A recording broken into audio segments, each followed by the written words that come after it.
Ruth గ్రంథము 3వ అధ్యాయం. ఆమె అత్తయ్యైన నయోమి, నా కుమారి, నీకు మేలు కలుగునట్లు నేను నీ కొరకు విశ్రాంతి విచారింపవలసిన దానను గదా. ఎవని పనికత్తుల యొద్ద నీవు ఉంటివో ఆ బోయజు మనకు బంధువుడు. ఇదిగో, ఈ రాత్రి అతడు కళ్ళమున అవలు తూర్పారబట్టింపబోచున్నాడు. నీవు స్నానం చేసి తైలం రాసుకుని నీ బట్టలు కట్టుకుని ఆ కళ్ళమునకు వెళ్ళుము. అతడు అన్నపానములు పుచ్చుకొనుట చాలించిన వరకు నీవు అతనికి మరుగయుండుము. అతడు పండుకొనిన తర్వాత అతడు పండుకున్న స్థలమును గుర్తెరిగి లోపలికి పోయి అతని కాళ్ళ మీదనున్న బట్ట తీసి పండుకొనవలను. నీవు చేయవలసిన దాన్ని అతడు నీకు తెలియచేయనని ఆమెతో అనగా, ఆమె నీవు సెలవిచ్చినదంతయు చేసేదనని చెప్పి ఆ కళ్ళమునొద్దకు పోయి తన అత్త ఆజ్ఞాపించినదంతయు చేసెను.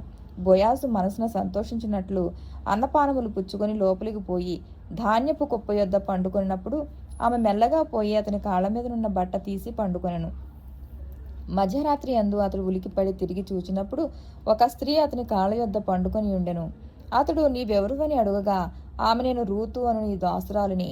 నీవు నాకు సమీప బంధువుడవు గనుక నీ దాసురాలి మీద నీ కొంగు కప్పుమనగా, అతడు, నా కుమారి, యెహోవా చేత నీవు దీవెన నొందిన దానవు. కొద్దివారినే గాని గొప్పవారినే గాని యవనస్తులను నీవు వెంబడింపగా ఉండుట వలన నీ మునుపటి సత్ప్రవర్తన కంటే వెనుకటి సత్ప్రవర్తన మరి ఎక్కువైనది. కాబట్టి నా కుమారి, భయపడకుము. నీవు చెప్పినదంతయు నీకు చేసేదను. నీవు యోగ్యురాలవని నా జనులందరూ ఎరుగుదురు. నేను నిన్ను విడిపింపగలవాడను అన్న మాట వాస్తవమే. అయితే నీకు నాకంటే సమీపమైన బంధువుడొకడున్నాడు. ఈ రాత్రి ఉండుము. ఉదయమున అతడు నీకు బంధువు ధర్మము జరిపినలా సరి, అతడు విడిపింపవచ్చును. నీకు బంధువుని ధర్మము జరుపుటకు అతనికి ఇష్టం లేకపోయినలా యెహోవా జీవం తోడు, నేనే నీకు బంధువుని ధర్మము జరిపిదనని ఉదయం వరకు పండుకొనమని చెప్పెను. కాబట్టి ఆమె ఉదయం వరకు అతని కాళ్ళ యొద్ద పండుకొని ఒకనికొనొకడు గుర్తించుపాటి వెలుగు రాకముందే లేచెను.